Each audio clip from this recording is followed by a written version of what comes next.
Story title: My husband won't even let me touch him after I cheated. Help. Listen, lady, let me be completely honest with you for a second. If I were in your husband's position, I wouldn't come anywhere near you either, even if I were wearing a full hazmat suit. Alright, let's get into the story itself. What you're about to hear comes directly from the woman who wrote the original post. She begins by saying, "Hello, and thank you to anyone taking the time to read this. I find myself in a situation that feels pretty unusual, and I was hoping to hear from people who may have gone through something similar." Right from the start, she makes one thing very clear. She says she's not the victim in this situation, not even close. According to her, the real victims are her husband, her 2 children, and even her parents. All of them, she says, are now carrying the weight of the terrible choices she made, and she claims she feels genuinely sorry for what she's done. Then she decides to stop beating around the bush. About 19 months ago, she was caught having an affair with a neighbor, a man who was married and also happened to be the father of 3 kids. At the time, she was 34 years old. Her husband was 38, and the neighbor she had the affair with was 29.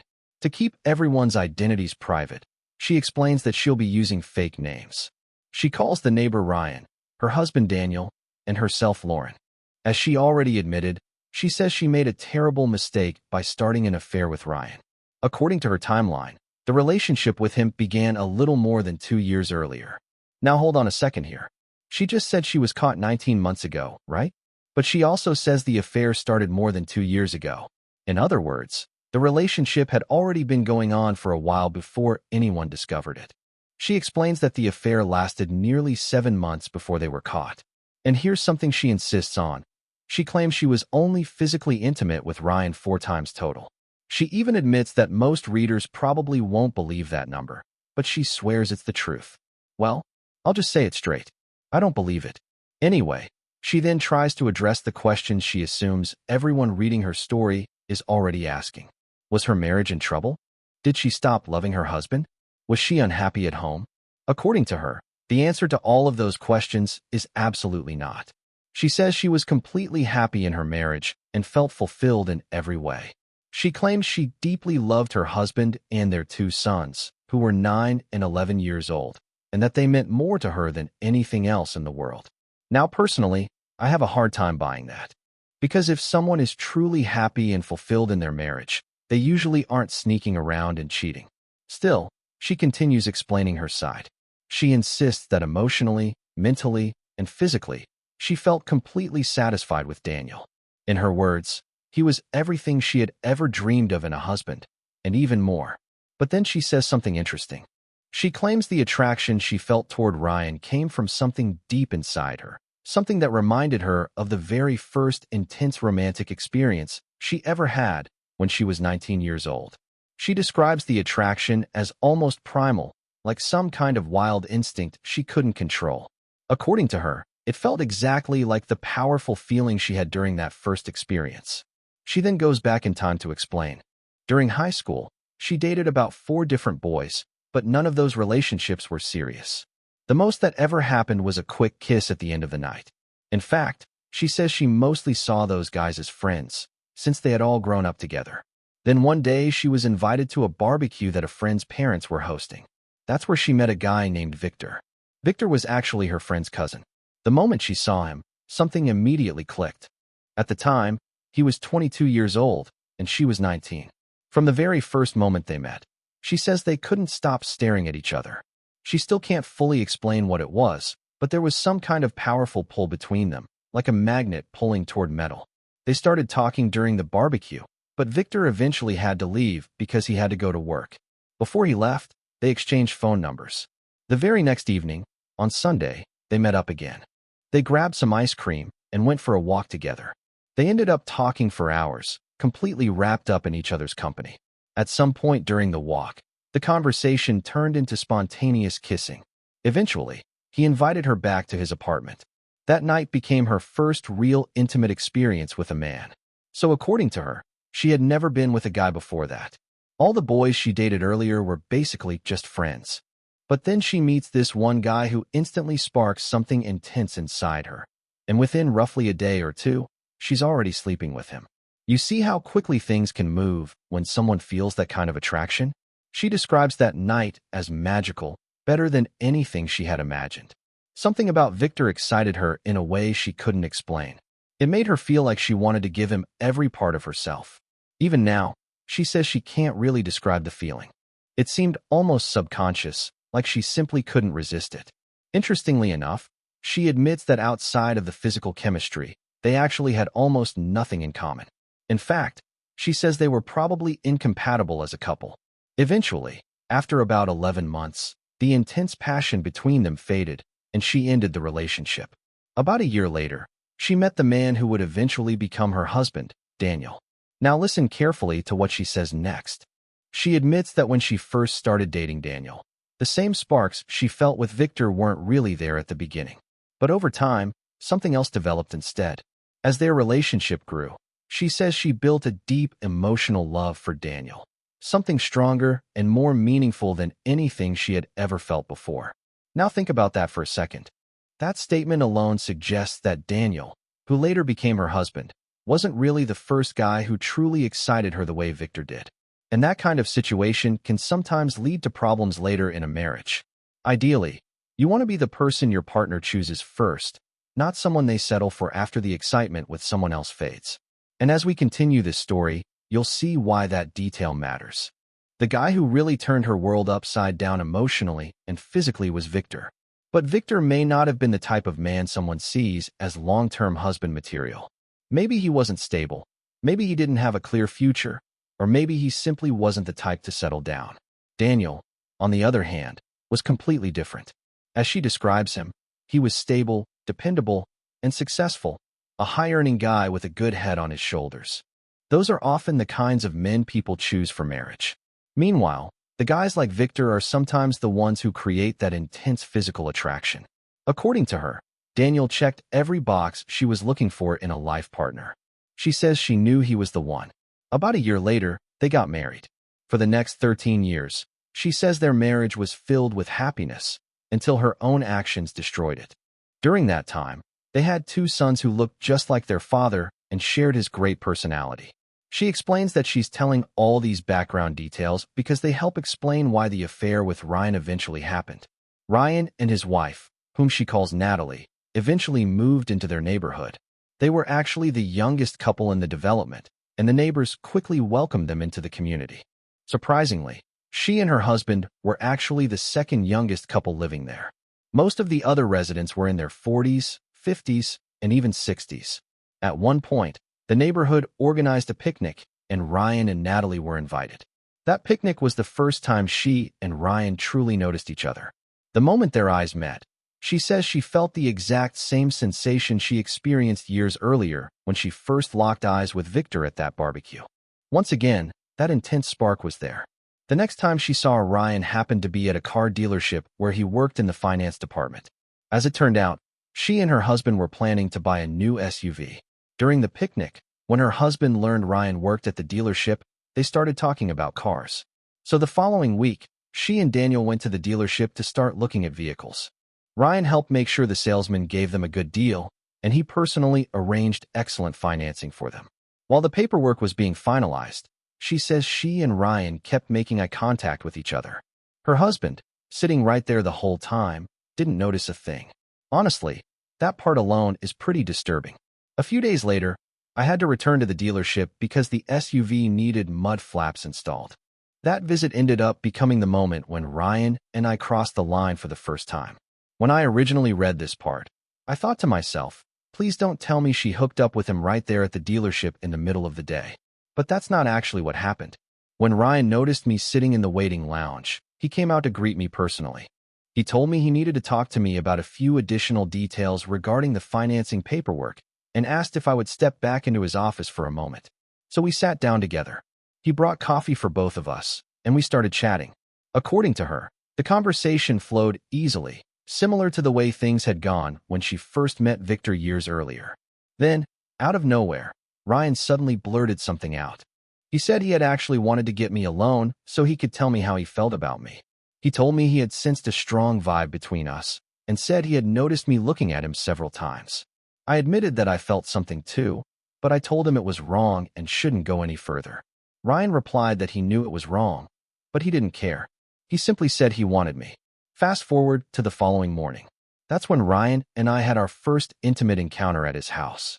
It happened after the kids had gone off to school and both of our spouses had already left for work. Just for context, Daniel had a solid career and Ryan's wife, Natalie, worked as an LPN, a licensed practical nurse. As I mentioned earlier, Ryan and I were physically involved only 4 times during the entire 5-month affair. According to her, there was never any emotional bond between them. She says she still loved Daniel, and Ryan still loved Natalie. In her mind, what they had was purely physical. She even admits that, physically speaking, the experience with Ryan wasn't nearly as good as what she had with her husband, not even close. But because the relationship was forbidden, she says it created a sense of excitement. The secrecy made it feel dangerous and thrilling. Looking back now, she believes part of the reason she got pulled into the situation was because she had been a stay-at-home mother for 11 years. During that time, she says she had started craving attention, and when a younger, attractive man showed interest in her, she got caught up in it. In her mind, she thought she could secretly enjoy this little adventure on the side, while still maintaining a loving marriage with her husband. In other words, she wanted to have both.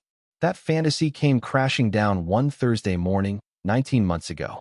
And what happened next is where everything completely fell apart. That morning, Ryan and I were in bed together at his house, when Natalie's mother unexpectedly walked in and caught us. Yes, his own mother-in-law walked in on them. She caught them in the middle of everything. The moment she saw us, she exploded into a rage, screaming insults and obscenities. She immediately lunged at Ryan, slapping him and scratching his face with her nails.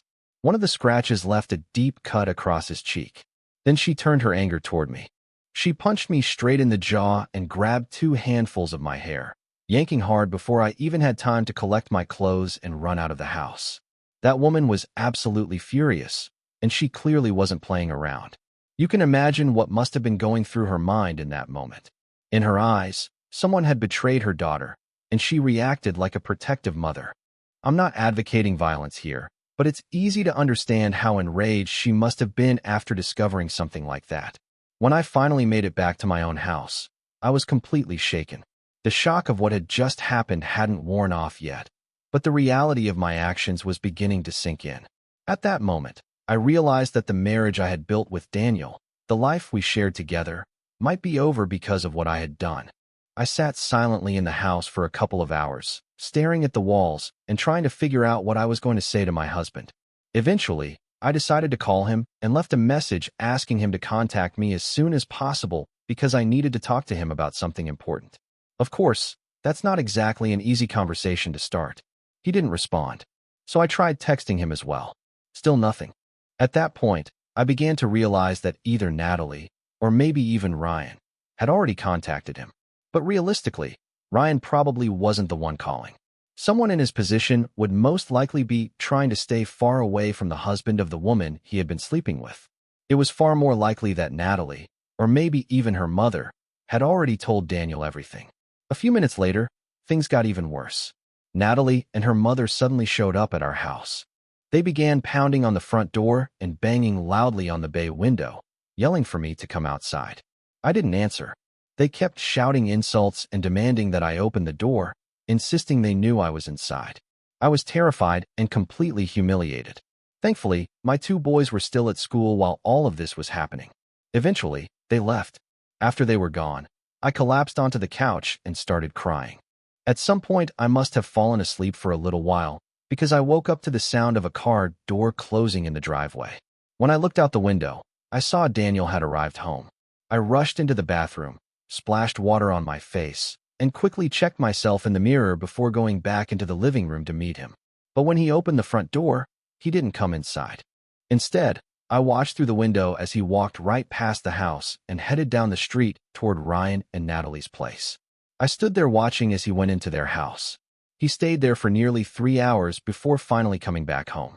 When he returned, I tried to walk up and hug him, but he immediately pushed me away and kept his distance. I began apologizing over and over again. He looked at me and said that my apology meant nothing and that he wanted me to leave the house immediately. I collapsed onto the floor, crying and begging him not to make me go, but he wouldn't change his mind. Instead, He picked up the phone and called my mother. He told her exactly what I had done and asked her to come pick me up. When my mom arrived, she apologized to Daniel and firmly insisted that I come back to her house for the night. She helped me pack a few clothes, and I left the house crying. Before I walked out the door, I asked Daniel what he planned to tell the kids. He simply said he would handle it. So I left, feeling completely broken and ashamed. Later that evening, I decided to call Daniel. To my surprise, he actually answered. He picked up the phone and quietly said hello. Then he went silent.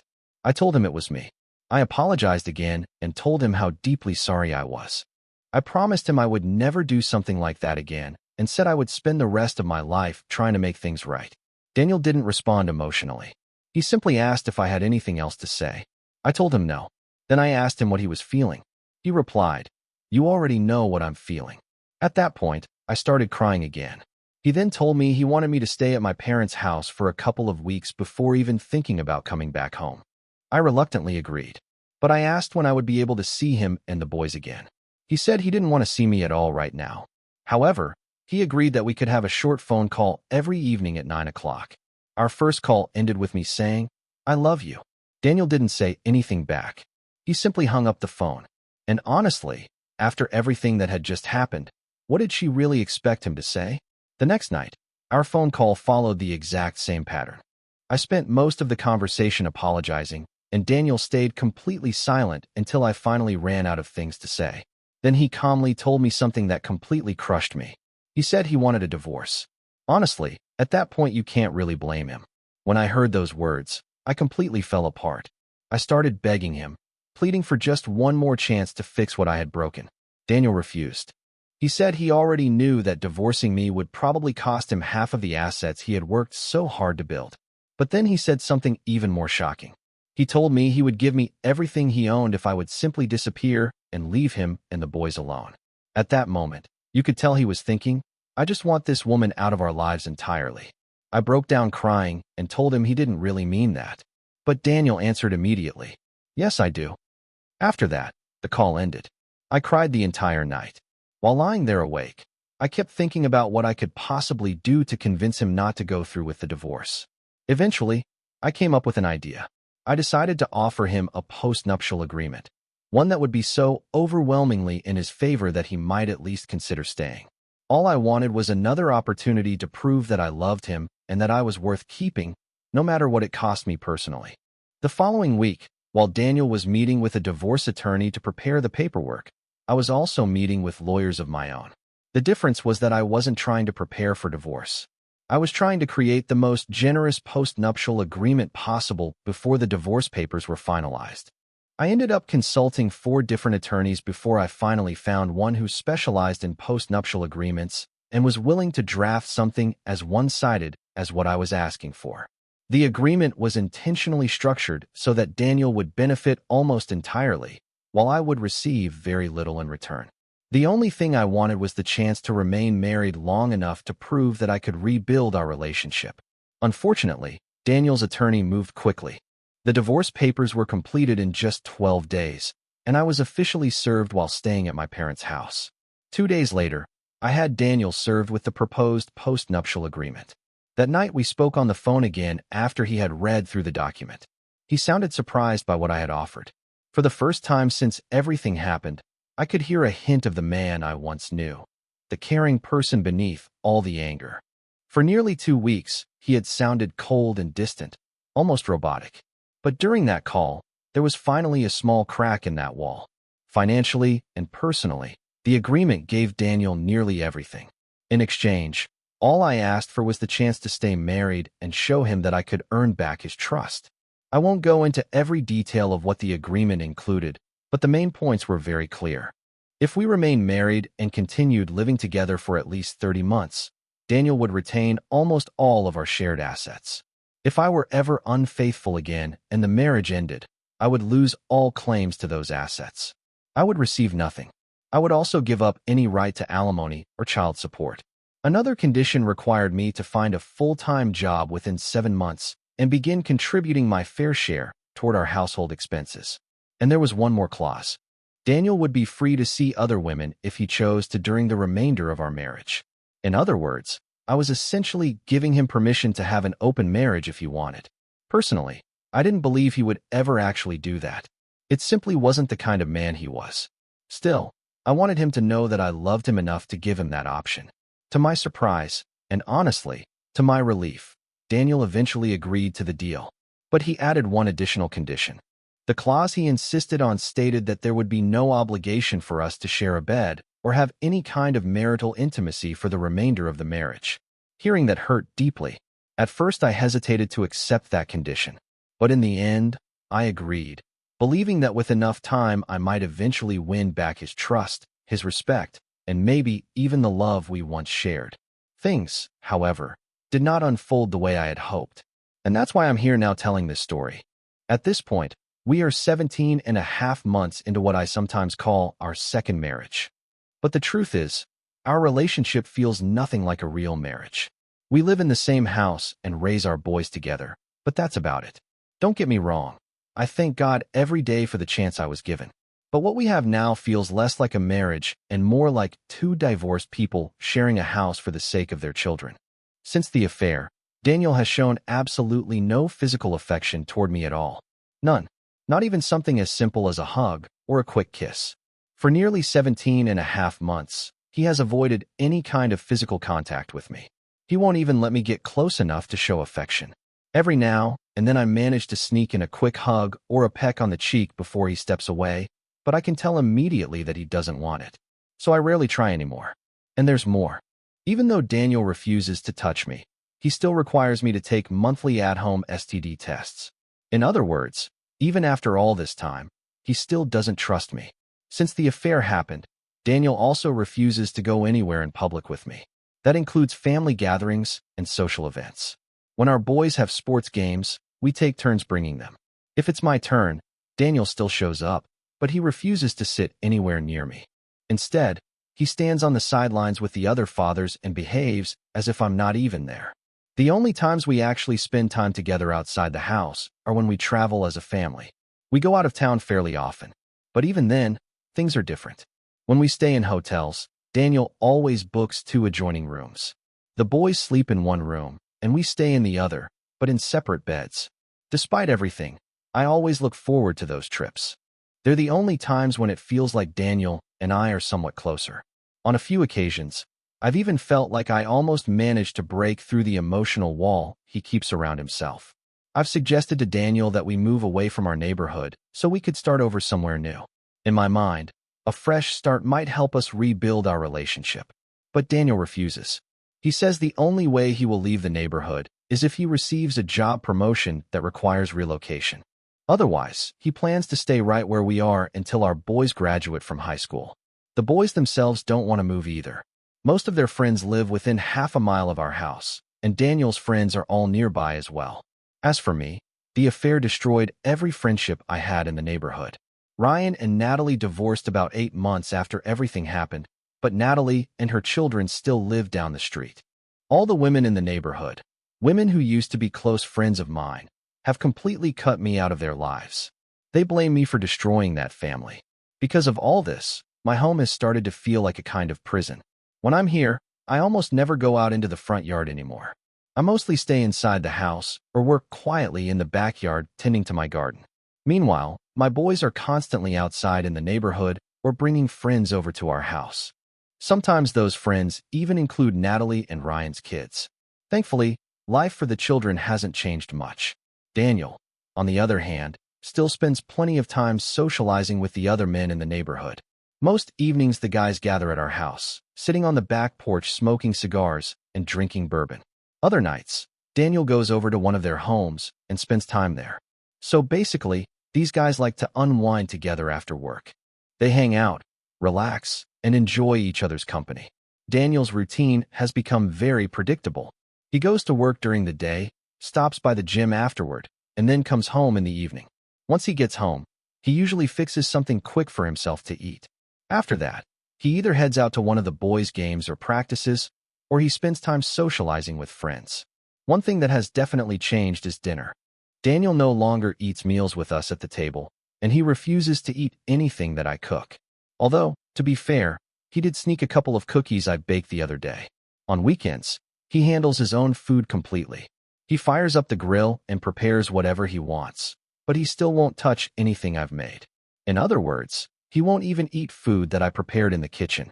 That said, weekday dinners with my boys have actually turned into something very meaningful for us.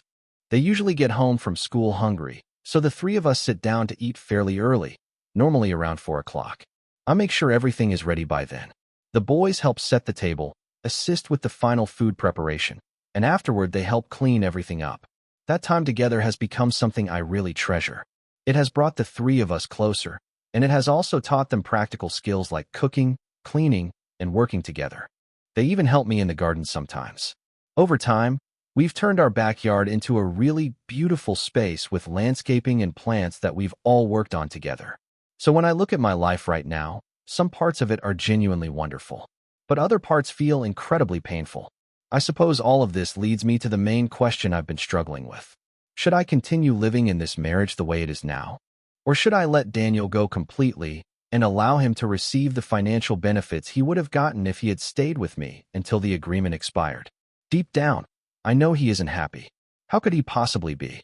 It's obvious that he no longer sees me as his wife or romantic partner. At this point, he seems to view me only as the mother of his children and a co-parent. To be fair, we do work very well together when it comes to raising our boys. But the emotional connection between us is gone. For the record, I still love Daniel deeply, and I know I'll carry the weight of what I did to him for the rest of my life. More than anything, I want to return to the loving relationship we once had. But I'm beginning to believe that Daniel will never allow that to happen again. So I'm asking for advice. What do you think I should do? If anyone has suggestions about how I might realistically earn back the love and trust of my husband after betraying him the way I did, I would truly appreciate hearing them. Thank you, Lauren. Now let's take a look at some of the responses Lauren received from people in the community.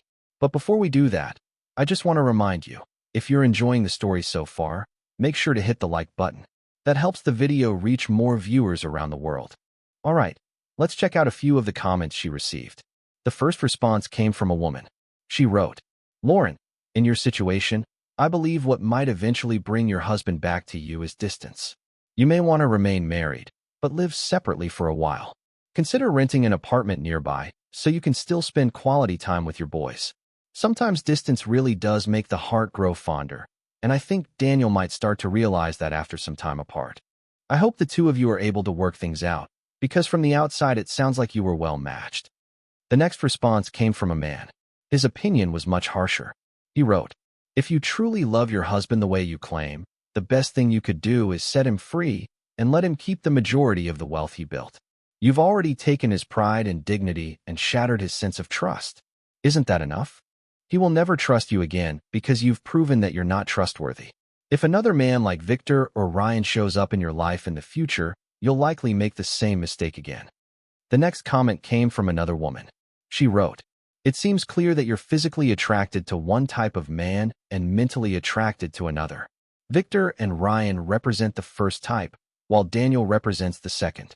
When you're in your 20s and 30s, physical attraction can feel extremely powerful. But as time goes on, the emotional connection and stability offered by a good man like Daniel become far more important. If you still have the chance to keep him, hold on to that." The final response came from a man who shared his own perspective. He wrote, "Stories like yours are exactly why I haven't gotten married yet. It amazes me that someone can be a loyal spouse for years and then suddenly throw everything away for a random person who happens to spark attraction. I see attractive women all the time, but I would never even consider crossing that line because I'm committed to my girlfriend. I just don't understand how someone can risk their entire relationship like that." Now let's move on to the updates Lauren posted afterward. She actually shared 2 updates, an interim update and a final one. The first update came about 7 weeks after her original post. She wrote, "I wanted to return and provide an update about my situation. Last month, I decided to take the advice several people gave me and move out of the house temporarily to create some space in our marriage. I rented a short-term furnished apartment nearby and have been living there since. Even though I miss being in the same house as my husband and my boys, and I especially miss working in my garden, it has actually been a relief to step away from that neighborhood. There are so many painful memories there, and I know those memories exist because of my own actions. When I told Daniel about my decision to move out temporarily, his reaction surprised me. He seemed a little shocked and even a bit sad. He asked a lot of questions about why I had made that decision. His reaction told me something important. It made me believe that he still cares about me. I could see it in his eyes. These days, I pick up the boys from school, and they come over to the apartment to have dinner with me. A few nights each week, they also stay overnight. Daniel and I try to remain flexible with the schedule, and the boys understand that they're welcome to spend time at either place whenever they want. The biggest difficulty right now is that since I moved out, I rarely see Daniel anymore. We hardly interact in person, and there aren't many opportunities for us to talk. Because of that, I sometimes find myself calling him during the week and asking small or unimportant questions, just so we have an excuse to stay in contact. Recently, Daniel and I have had several long conversations on the phone.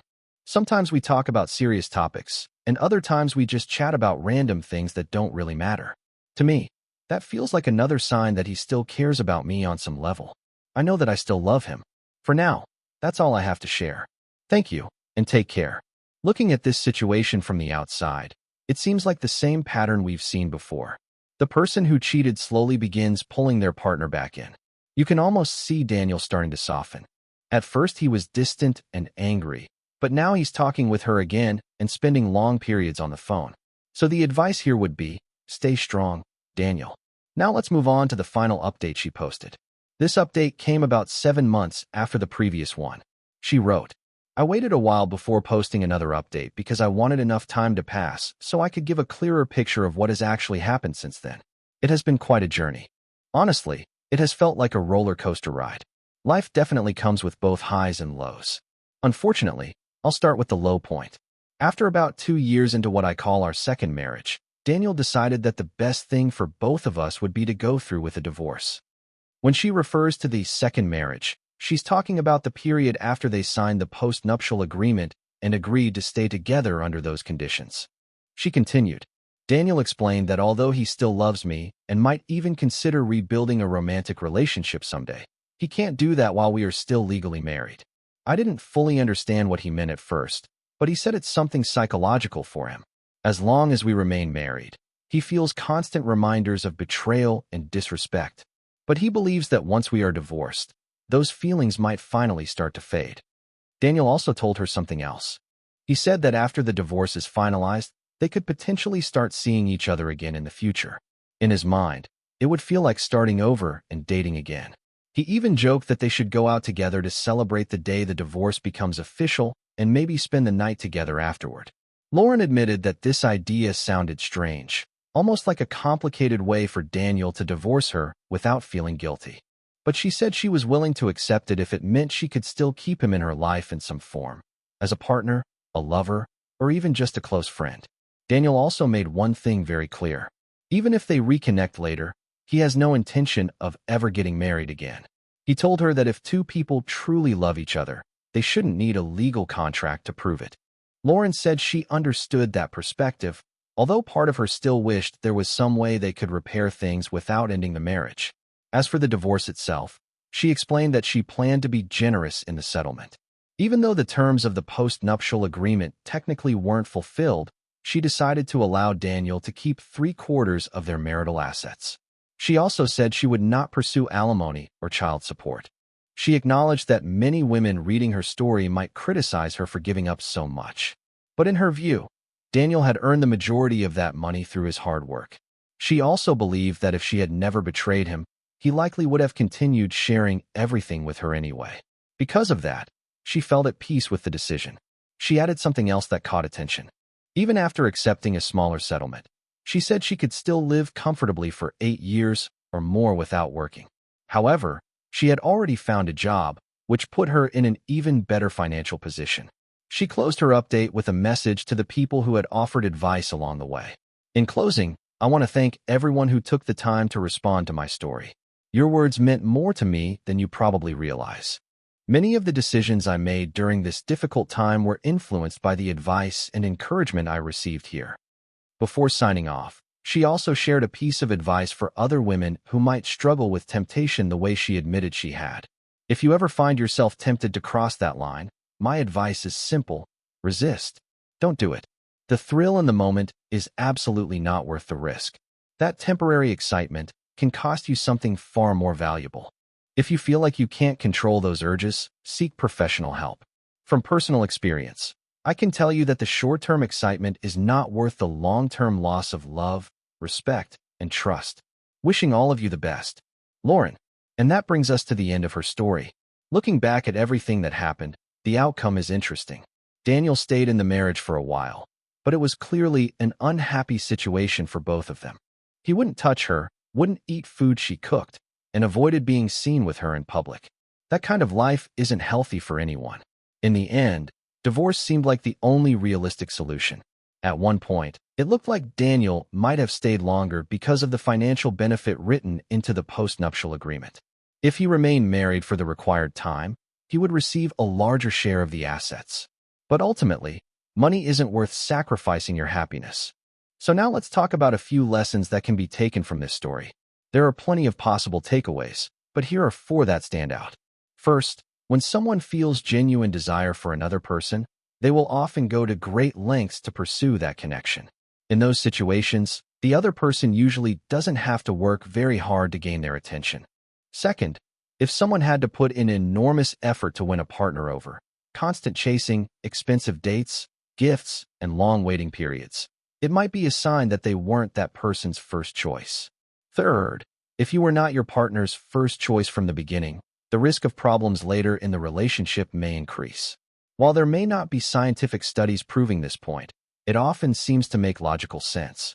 Finally, sometimes it's healthier for everyone involved, especially the children, when 2 unhappy people separate rather than remain trapped together in a miserable household. Growing up in a tense or resentful environment can shape how children view relationships in the future. 2 peaceful homes can often be better than 1 unhappy one.